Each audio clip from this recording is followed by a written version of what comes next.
Hola, bienvenidos a los Diálogos Metropolitanos. Hoy, a nombre del titular del programa, Pablo Bazáñez, voy a tener el gusto de acompañarlos para platicar sobre el tema del fortalecimiento municipal. Soy Carlos Águila Franco, periodista, columnista y analista político. Los invito a que nos acompañen durante esta charla.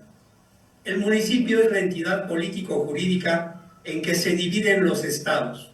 Está integrado por una población asentada en un espacio geográfico con normas jurídicas propias y un órgano de gobierno que es el ayuntamiento. El municipio es muy importante para la construcción de un país, debido a que es el primer contacto entre la ciudadanía y el gobierno. Es donde se acercan a resolver sus inquietudes, pero también donde realizan sus primeras obligaciones como miembros de una sociedad. Según el INEGI, en México tenemos 2.475 municipios y demarcaciones territoriales que conforman los 31 estados y la Ciudad de México. Baja California Sur tiene solo 5 municipios, mientras que Oaxaca tiene 570. Para hablarnos de la importancia de estas demarcaciones, hoy contamos con la presencia de un verdadero experto en el tema, Cuauhtémoc Paz Cuevas. Él es maestro en Desarrollo Regional por el Colegio de la Frontera Norte y licenciado en Ciencias Políticas y Administración Pública por la Facultad de Ciencias Políticas y Sociales de la UNAM. Cuenta además con 3 diplomados impartidos por el TEC de Monterrey, la UNAM y la Universidad del Valle de México. Fue coordinador interino del Instituto Nacional para el Federalismo y el Desarrollo Municipal de la Secretaría de Gobernación, además de haber desempeñado otros cargos en las Secretarías de Desarrollo Social y de la Función Pública. Fue asesor legislativo en la Cámara de Diputados, fue secretario técnico de la Federación Nacional de Municipios de México, FENAM, secretario ejecutivo de la Red de Investigación en Gobiernos Locales Mexicanos, AC y GLOM, y actualmente es catedrático de la Facultad de Ciencias Políticas y Sociales de la UNAM y de la Facultad de Derecho de la Universidad Anáhuac. Ha sido ponente y conferencista en más de 40 congresos y eventos sobre gobiernos municipales en México, los Países Bajos e Italia. Escribió el libro Las asociaciones municipales, nuevos actores reconstruyendo el federalismo en México. Asimismo, ha publicado más de 30 artículos de investigación en revistas académicas y especializadas nacionales, entre las que destaca el IDS Bulletin del Institute of Development Studies de la Universidad de Sussex, Inglaterra.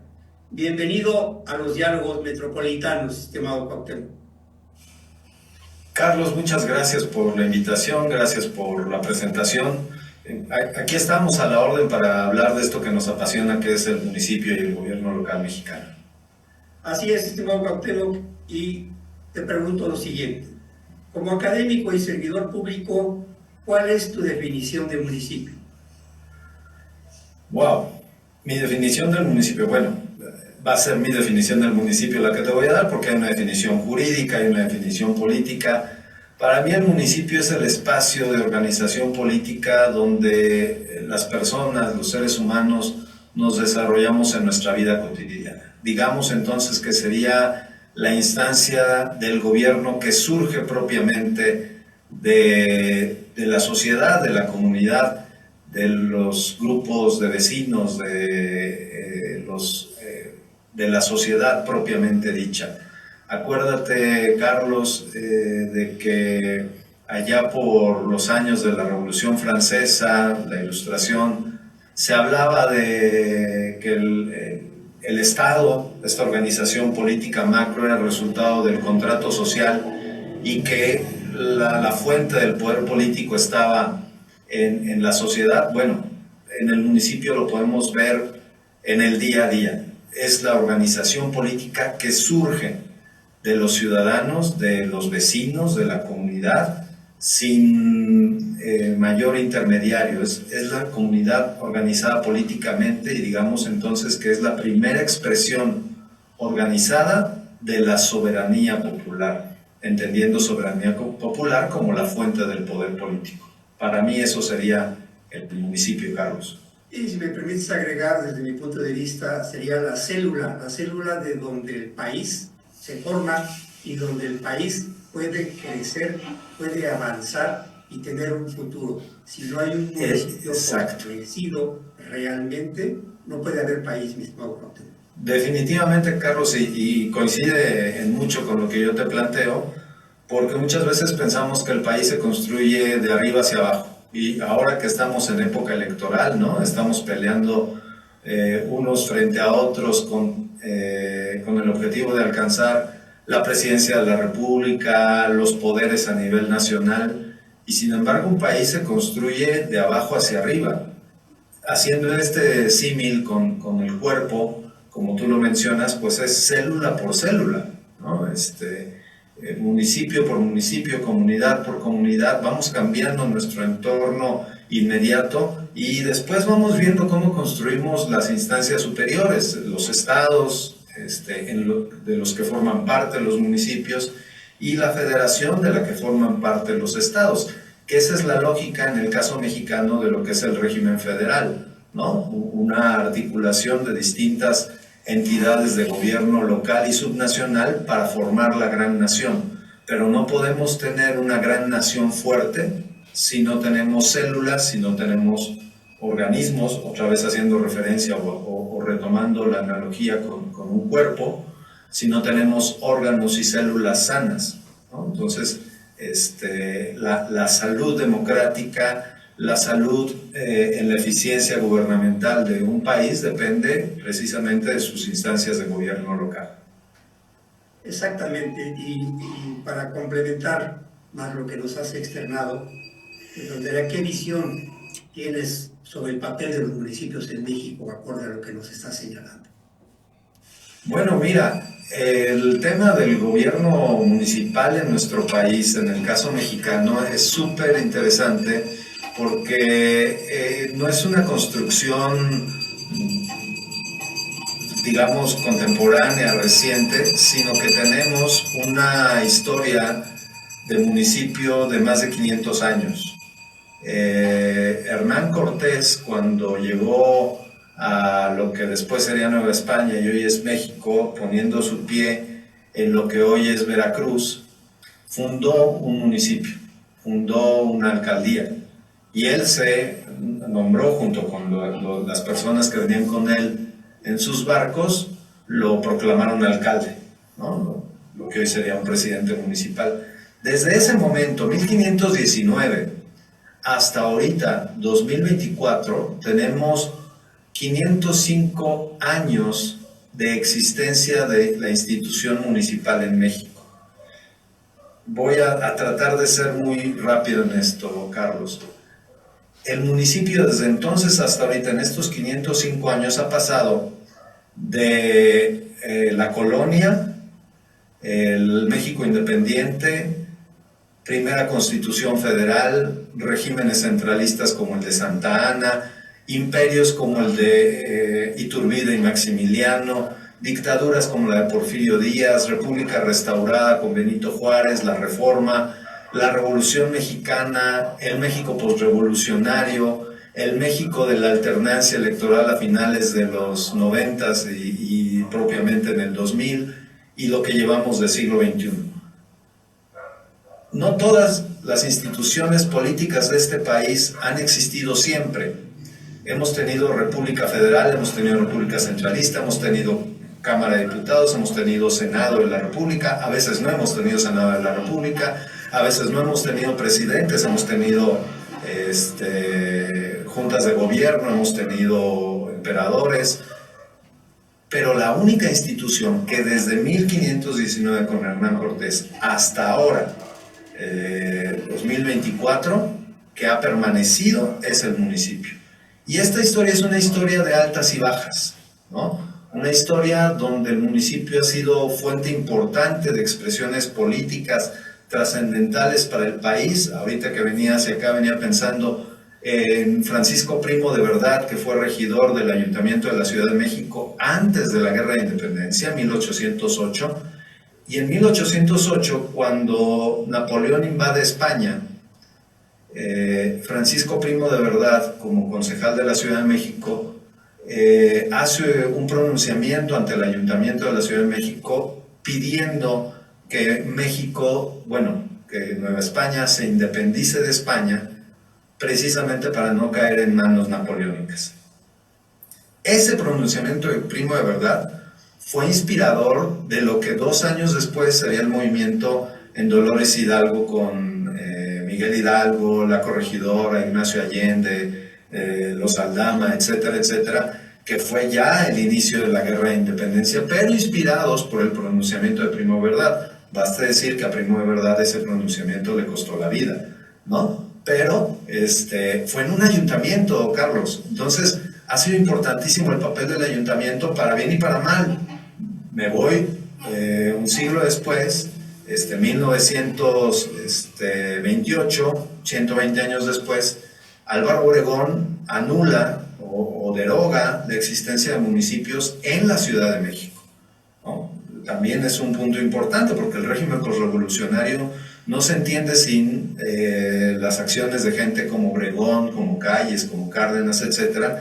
Y no tuvimos ayuntamientos desde 1928 hasta la reforma política de 2015, cuando se restituyen, no precisamente ayuntamientos, pero sí lo que hoy conocemos como las alcaldías de la Ciudad de México, que son parte importante en la evolución democrática de la Ciudad de México y por lo tanto del país. Entonces es importante y es interesante destacar estos elementos. Ahora, mi visión en este momento es que los municipios están muy castigados, Carlos.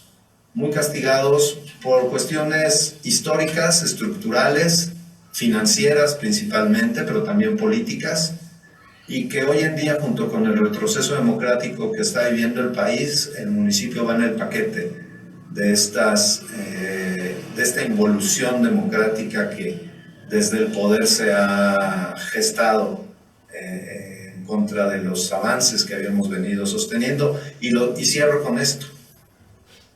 El germen de la democratización de este país que vivimos hacia finales del siglo XX y la primera parte del siglo XXI, el germen de la lucha democrática, de las conquistas democráticas de este país, de la alternancia, de la pluralidad, fueron los municipios, Carlos. La lucha por el respeto a los resultados electorales, a las conquistas, a la expresión de la pluralidad de la integración de los ayuntamientos se dio precisamente en los municipios, entre los 70s, 80s, con mucha fuerza en los 90s y las primeras 2 décadas del siglo XXI.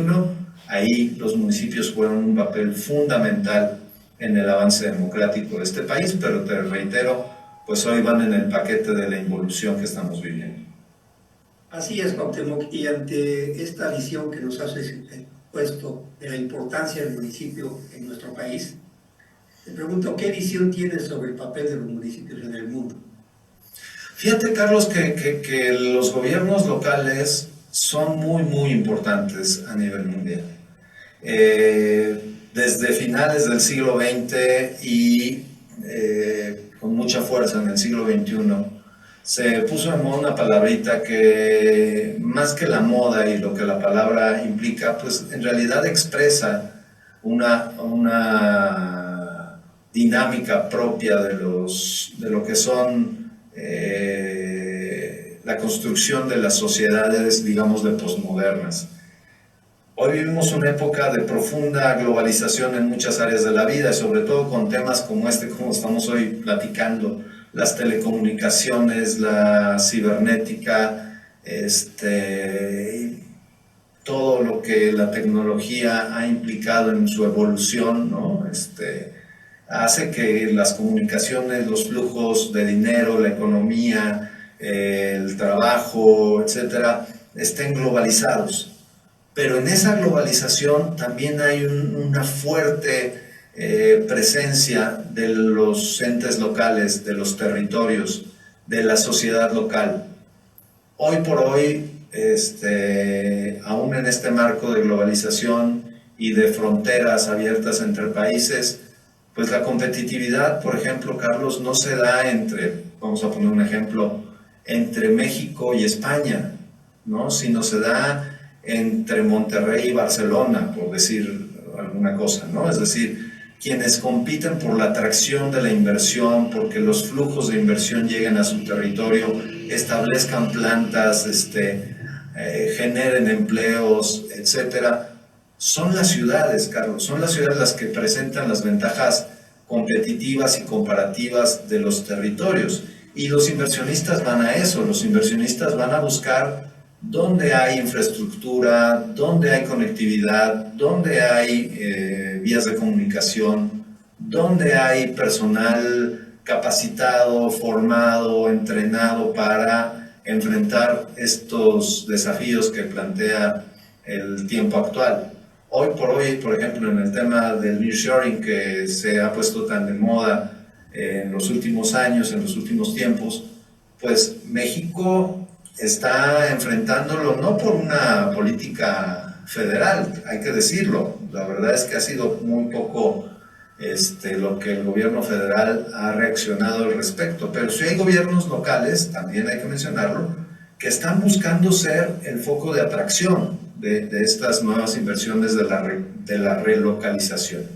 Entonces, a nivel mundial, y no es de ahorita, Carlos, es de los 80s, los 90s para acá, las ciudades, los gobiernos de estas ciudades se han orientado precisamente a hacer de sus ciudades competitivas, ciudades que ofrezcan elementos atractivos para la inversión. Pero no solo eso, Carlos, estoy hablando de esta parte económica, pero además hoy que hay, por ejemplo, en el caso mexicano, una crisis de inseguridad pública que ha ido creciendo como bola de nieve, los espacios locales son importantísimos para la reconstrucción de tejido social.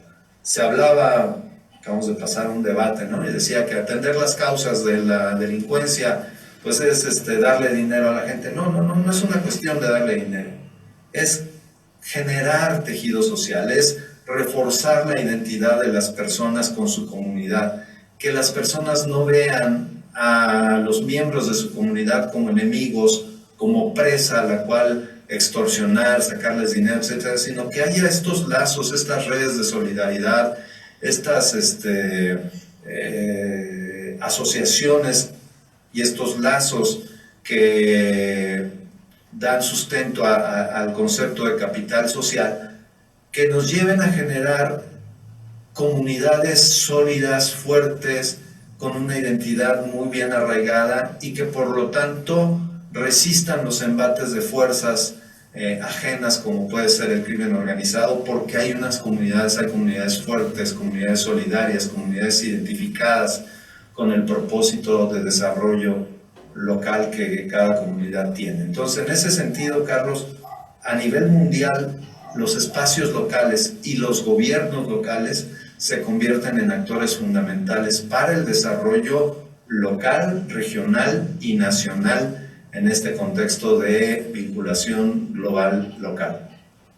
Ante lo que acertadamente nos has expuesto, lo que reiteramos la importancia, Cuauhtémoc, de lo que es el municipio, lo que representa para nuestro país, es lo que tú bien mencionas, ese tejido social que hay que estar muy pendiente de él, esa cercanía que debe de tener el contacto entre el gobernante, que en este caso es el presidente municipal, con sus gobernados, porque cuando tú necesitas algo en un municipio, ¿a quién recurres? Pues al presidente municipal, ya sea para pedirle algo, para pedirle apoyo, o en muchos casos cuando no has recibido lo que necesitas, pues también para la queja, ¿no? El decir, claro, a ver, usted prometió esto, no lo ha cumplido, o necesitamos tal cosa y no la da.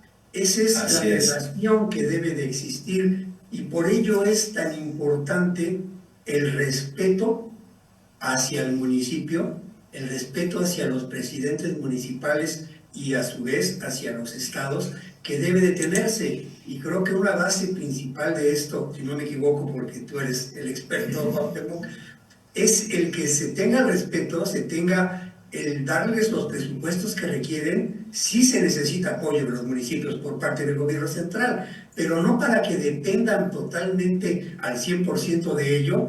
Y ahí va enfocada la siguiente pregunta. ¿Cómo ves actualmente el desarrollo municipal en nuestro país? Hijo, lo veo complicado, Carlos.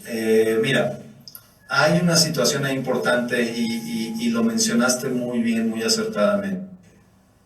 Hay una falta de respeto a la investidura de la autoridad municipal. Te voy a poner un ejemplo, un alcalde que incluso es de izquierda, porque alguna vez nos comentó, no voy a decir su nombre para no quemarlo, pero nos comentó con toda la confianza que tenemos como amigos, que llegó a una oficina del gobierno federal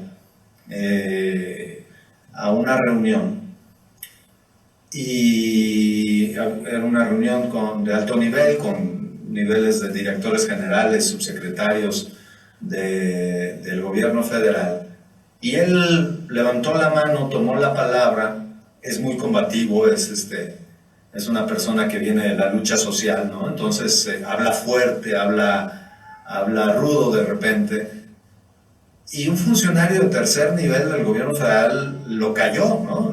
No le gustó cómo se estaba expresando y le quitó la palabra, le pidió que se sentara, y este presidente municipal le dijo, a ver, señor, yo solo le pido que respete la investidura. Está usted hablando con un presidente municipal surgido del voto popular, y usted es un funcionario designado de tercer nivel. Con eso lo cayó, ¿no?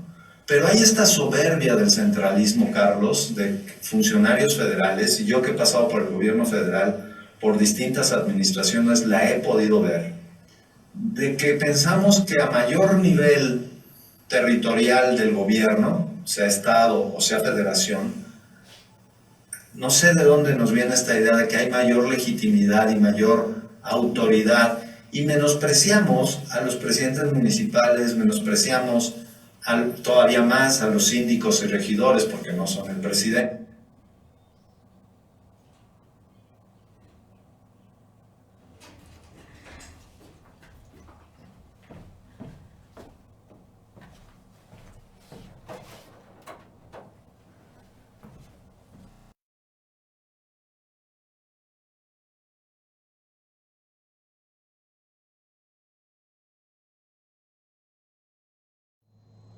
La básica de toda esta construcción política que viene después, los estados, la federación.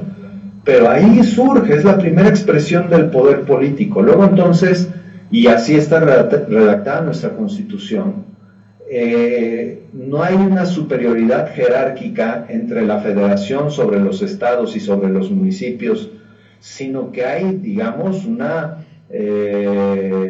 nivel, digamos, compartido de autoridad, aunque con ámbitos distintos territorialmente hablando y de competencia, pero finalmente tan autoridad política es un síndico, un regidor, un presidente municipal, como un gobernador, un diputado local, un senador de la República o el mismo presidente de la República. Todos ellos, cargos de elección popular, son resultado de la expresión política del pueblo, y dice el artículo 39 de nuestra Constitución, la soberanía reside originalmente en el pueblo, y si el pueblo elige a un alcalde y elige a un presidente de la República, ambos son expresión de esa soberanía popular, Carlos, ¿no? Entonces, en ese sentido...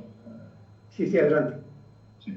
No, en ese sentido, digamos, sí hay que recuperar el respeto por la investidura de las autoridades locales. Es muy importante ese respeto que debe de tenerse por parte de los funcionarios e inclusive de los mismos legisladores, porque a veces un diputado federal o un senador minimiza a un presidente municipal o a un síndico o a un regidor, que de igual manera, como tú bien lo señalas, fueron electos por el voto de la ciudadanía. Creo que lo que hay que respetar también es el voto de los ciudadanos. Y ante esta realidad, creo que es muy importante, porque me atrevería a afirmar que hay políticos, o que se llaman políticos, que desconocen la importancia y la trascendencia de lo que es el municipio para nuestro querido México. Y de ahí es que relegan, no les importa, sobajan, y sin municipios no habría país. Esa es la realidad. Y regresando un poco a lo que tú comentabas, las inversiones a dónde llegan. A mí me llama la atención cuando un país, como a nivel presidente, habla de la inversión extranjera, nos dan globales, Cuauhtémoc. Pero cuando ya vemos, como tú bien lo señalaste, en dónde llega la inversión, por qué buscan ciertas ciudades o ciertos municipios, ahí radica la importancia que se debe de tener en el reconocimiento a los municipios. Por algo los buscan, por algo se instalan ahí, y que no venga el presumir que como gobierno esta administración tuvo tantos miles de millones de inversión extranjera. ¿Dónde están y por qué están? Y bajo esa línea te pregunto, ya como hemos visto la situación que está de los municipios, ¿qué se podría hacer para mejorarlos? Y me refiero directamente en una próxima administración. Mira, Carlos, primero hay que diagnosticar, porque son muchas las cosas que le duelen a la institución municipal en este país. Situaciones que vienen de condiciones políticas, pero también de condiciones institucionales. Empezamos con las políticas, que de alguna manera ya las mencionamos en esta última respuesta que platicamos. No se les considera parte del Estado, aunque la Constitución sí lo reconoce como tal. Tenemos ahí el uso que a los municipios les han dado los partidos políticos como trampolín para que sus militantes brinquen hacia otros cargos. Entonces, bueno, pues empieza como regidor, como presidente municipal, y ya después te vas a diputado local, diputado federal, etcétera. Pero la verdad es que muy pocos políticos, y estoy hablando de los partidos en general, no es una característica de uno solo, sino hay una visión del municipio como un mientras tanto, mientras van avanzando las militancias entre los cargos de elección popular. Espérame tantito, te doy una regiduría, y no hay una vocación finalmente de atender el tema municipal, por un lado. Por el otro, el tema del presidencialismo, Carlos, que ha permeado nuestra cultura política de manera tan dañina, y nos concentramos en la autoridad del presidente municipal sin ver que la Constitución dice que el órgano que gobierna el municipio es el ayuntamiento. Es decir, tanta autoridad tiene un regidor como el presidente municipal o como el síndico. Luego, entonces, el órgano de gobierno es el ayuntamiento. Que haya una división de funciones al interior y que el presidente tenga voto de calidad en una decisión que se empate en el ayuntamiento, o que de él dependa la administración pública municipal, es otro tema. Pero el órgano de gobierno es el ayuntamiento. Lo estoy mencionando muy rápido. Condiciones políticas externas, decía yo.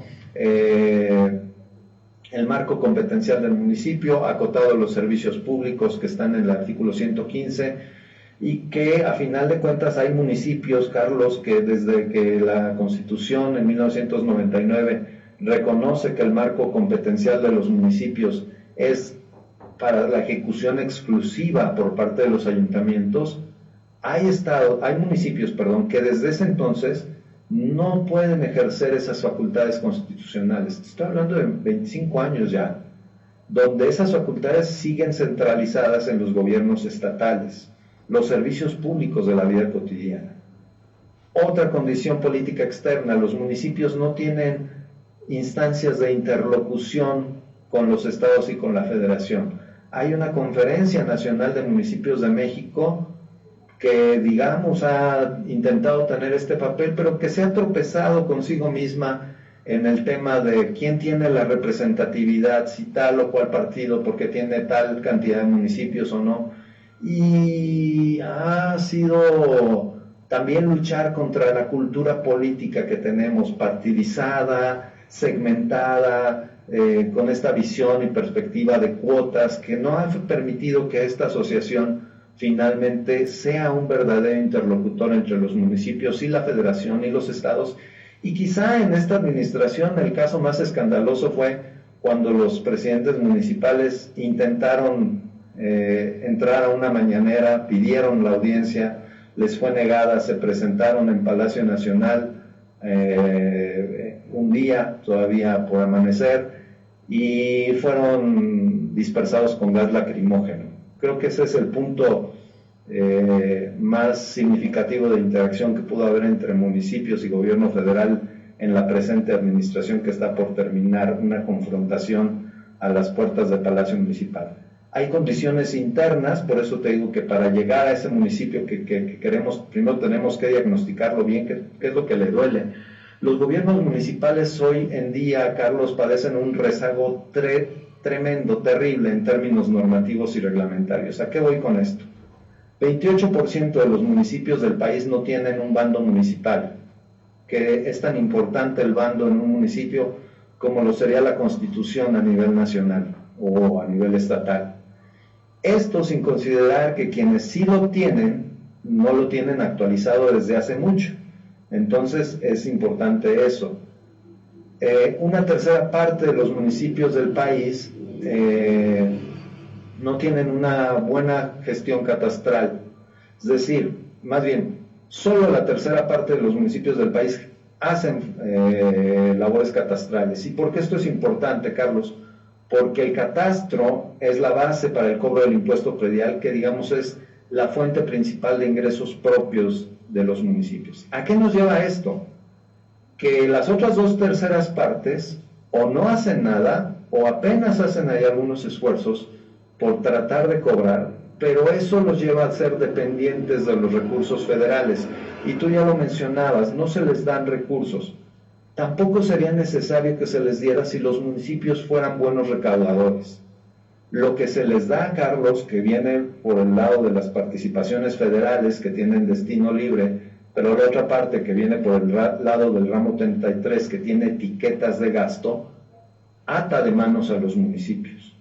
Es decir, solo puedes utilizar el ramo 33 para infraestructura básica.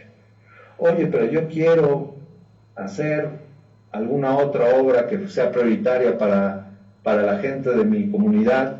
Sí, pero si no está en el catálogo de gasto del ramo 33, no puedes utilizarlo porque incluso es objeto de responsabilidad como servidores públicos, si hay un desvío de esos recursos. Y no estoy hablando de corrupción, simplemente de destinarlo a cuestiones prioritarias, pero que no estén en el catálogo de ejecución del ramo. Entonces eso ya los limita. Y además de eso hay que considerar que, bueno, pues hay administraciones municipales que ni siquiera tienen un organigrama, Carlos, que no tienen perfiles de puesto, que por lo tanto no hay una perspectiva de profesionalización de su servicio público y por lo tanto condenadas a la ineficiencia gubernamental. Ni hablar de lo que es la planeación, los objetivos de una planeación municipal de desarrollo, según el INEGI, una tercera parte de los gobiernos locales mexicanos no cuentan con plan municipal de desarrollo, ni con instancias de seguimiento. O sea, menos de la mitad de los municipios del país, 45%, tienen un mecanismo de seguimiento, que puede ser un instituto municipal de planeación, o un COPLADEMUN, o algún observatorio ciudadano, o alguna otra variante. Es decir, esto en cuanto a las condiciones internas, políticas e institucionales. Y podría irme más allá. ¿Qué hace falta, Carlos? Fíjate que un grupo de colegas que forma la Red de Investigación en Gobiernos Locales Mexicanos, el IGLOM, ha propuesto o ha emitido un pronunciamiento con distintas propuestas en todos los ámbitos, en el ámbito hacendario, en el ámbito del fortalecimiento municipal, de la administración pública municipal, en el ámbito de las relaciones con la federación y con los estados, que se emitió y se está poniendo a consideración de los candidatos a la presidencia de la República, las candidatas y el candidato a la presidencia de la República, de modo tal que los puedan escuchar y puedan incorporar estos planteamientos a su agenda de gobierno. Yo, de hecho, mañana tengo una mesa redonda en la UNAM sobre propuestas o análisis de las propuestas de los candidatos a la presidencia de la República, y en esta materia en específico, solo una de las 3 candidaturas, la de Fuerza y Corazón por México, considera en su capitulado de plataforma política el tema del federalismo y del desarrollo municipal. Entonces, ¿qué se puede hacer en 6 años? Híjole, hay una lista de opciones que podemos avanzar, que es bastante. Ya ahorita yo solo te mencioné unas cuantas, Pero mira, se puede hacer mucho y no se ha hecho mucho ya en varias administraciones. Entonces, con lo que se haga, lo que se puede hacer de todo este menú que estoy mencionando, sería ganancia, Carlos, de tanto que es la cantidad de temas pendientes que existen. Sin lugar a dudas, todo lo que bien mencionas nos muestra la situación actual que viven los municipios de nuestro país, desde que, como lo reiteramos, los minimizan, no los toman en cuenta. También eso de que existe gente que trabaja en una administración municipal sin experiencia, sin capacidad. Los mismos presidentes municipales, hay candidatos que son designados por partidos que no tienen la mínima idea de lo que es un municipio, no traen experiencia, no traen una carrera política. Pero no sé si coincidas conmigo, dentro de todo este mare magnum de problemas, hay uno, como tú ahorita mencionabas también, y creo que es el federalismo, que no está siendo aplicado en esta administración y que se ha convertido en un centralismo de una manera apabullante y que echa atrás todo aquel trabajo que por años, como también has mencionado, se ha venido luchando, trabajando para que México esté bajo un sistema de federalismo, rechazando ese centralismo, el cual, contradictoriamente, alguien siendo parte de los partidos de oposición que luchaban y luchaban porque esto se llevara a cabo, cuando ya lo tenemos, ahora vamos en un retroceso. ¿Cuál es tu opinión acerca de la cuestión del federalismo y el centralismo que estamos viviendo? Fíjate que el federalismo, para ser tal, debe ser consustancial a la democracia. Para tener un verdadero federalismo, hay un autor canadiense, Thomas Hughlin, que dice que el verdadero federalismo tiene que ser democrático. ¿Y a qué voy con esto? ¿Qué tiene que ver una cosa con la otra? Simple y sencillamente, federalismo tiene que ver con la coexistencia de distintas entidades de gobierno, gobiernos locales, municipales en el caso de México, gobiernos estatales o provinciales en el caso de otros federalismos como el canadiense, y el gobierno nacional. Y que cuando se trata de diseñar políticas públicas nacionales de alcance territorial nacional o incluso regional, pero donde tenga que ver y articularse federación, gobiernos subnacionales y gobiernos locales, debe hacerse con el diálogo intergubernamental. Hoy nuestra Constitución establece un conjunto de facultades distintas, de distinta naturaleza. Por ejemplo, hay facultades exclusivas. La federación y los municipios tienen facultades exclusivas, los estados no. Los estados tienen facultades residuales. ¿A qué me refiero? Lo que no le corresponde expresamente a la federación ni a los municipios, queda para los estados. Pero hay otras facultades, Carlos, como la educación pública o todas aquellas que tienen que ver con derechos, los derechos que le reconoce la Constitución a los ciudadanos mexicanos por el simple hecho de ser ciudadanos mexicanos, como la salud, la educación, etcétera, donde hay concurrencia, porque el Estado lo integran todos los órdenes de gobierno, la Federación, los estados, los municipios, la Ciudad de México, las demarcaciones territoriales de la Ciudad de México que llamamos alcaldías, etc. Todos estos entes de gobierno conforman la estructura del Estado mexicano. Entonces, cuando se trata, por ejemplo, dice el artículo 3, de garantizar la educación básica a los mexicanos, la Federación, dice el Estado, y desagrega la federación, los estados, los municipios, etcétera, etcétera, etcétera, todos formamos parte. En ese sentido, cuando se diseña una política en materia concurrente, no se designa desde un escritorio de una dependencia federal, Carlos, se tiene que hacer con el concurso, con la deliberación, con el trabajo conjunto y coordinado de gobierno federal, gobiernos estatales, gobiernos locales. A eso se refiere Thomas Hughlin cuando el federalismo debe ser democrático. Tenemos un problema. Cuando hablamos de facultades concurrentes, constitucionalmente hablando, cuando vamos a la legislación secundaria, por ejemplo, estoy poniendo el caso de educación, cuando vamos a la Ley General de Educación, solo participan dos órdenes de gobierno, la federación y los estados. ¿Y los municipios? Si la Constitución dice que son parte del Estado e incluso literalmente el artículo 3 los menciona, ¿dónde quedaron en la Ley General de Educación? ¿No?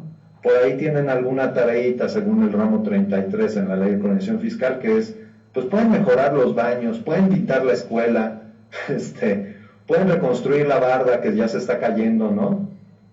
Pero en materia de educación, es decir, ¿qué puede hacer el municipio en materia de educación? Por ejemplo, generar algunas cuestiones de educación cívica local, alguna materia que tenga que ver con la identidad local, ¿no? Algo en ese sentido. No, eso pasa de noche, Carlos, y te estoy hablando solamente de educación. En la salud no existimos los municipios, en la coordinación fiscal, hablando de los dineros, el Sistema Nacional de Coordinación Fiscal, solamente participan en los órganos de la coordinación la Federación y los estados. En el sexenio de Enrique Peña Nieto se logró, y así fue así como que el gran triunfo, que el presidente o presidenta de la CONAM en turno, de la Conferencia Nacional de Municipios, tuviera un asiento en la Reunión Nacional de Funcionarios Fiscales, que es un órgano de la coordinación fiscal. Pero es solamente tener un asiento, digamos que fue una concesión. Andan haciendo mucho ruido. A ver, que cuando tengamos reunión venga el presidente de la CONAM y se siente. Bueno, pero va a hablar, va a votar, va a aportar algo. No, que se siente y que nos escuche, ¿no? No hay vasos comunicantes, no hay la consideración o un escenario de consideración del intercambio, del diálogo federalista, considerando los municipios. Y esto es importante, Carlos, porque nuestra Constitución, desde 1999, la reforma de 99-2000, reconoció al ayuntamiento como órgano de gobierno, no como parte administrativa de los estados, sino como órgano de gobierno. Es decir, tiene el mismo rasero el municipio que el estado que la federación. Entonces debe participar. Segundo, 5 años antes, 1994, la reforma judicial de Ernesto Zedillo al 105 constitucional, estableció las hipótesis de controversia constitucional y allí equiparó, en las 8 hipótesis que, si no me equivoco, que existen de controversia constitucional, estaban los municipios frente a la federación, los municipios frente a los poderes de los estados, los municipios frente al Distrito Federal y la Ciudad de México, etcétera, etcétera, etcétera. Equiparaba en términos de ir a la Corte de Justicia como árbitro constitucional a defender un ámbito de competencia y de jurisdicción, los municipios frente a los poderes de la Federación y de los estados. Es decir, ya les daba esta equivalencia. No nada más que no nada más sea para defenderse, sino también para construir políticas públicas de beneficio a la ciudadanía, Carlos. Totalmente de acuerdo. Y, estimado Cuauhtémoc, podríamos seguir platicando de este tema que es tan interesante, tan extenso, toda la vida, tan importante para nuestro país, pero desgraciadamente el tiempo es nuestro rector. Debemos despedirnos, pero no sin antes pedirle a nuestro invitado que nos comparta sus redes sociales para seguir aprendiendo de toda su experiencia. Bueno, estoy en Instagram, Cuauhtémoc Paz, así ahí me pueden encontrar, está mi foto, me pueden localizar. En Twitter, Temopaz, @Temopaz, es muy fácil, y básicamente son las únicas redes sociales que por el momento estoy manejando, Carlos. Pues muchas gracias por habernos acompañado y agradezco una vez más que nos acompañen todos los martes a las 13 horas a través de Cadena Radio para seguir hablando de nuestras ciudades. A nombre de Pablo Dazáñez, se despide Carlos Águila Frank. Hasta luego, buena tarde. Buena tarde.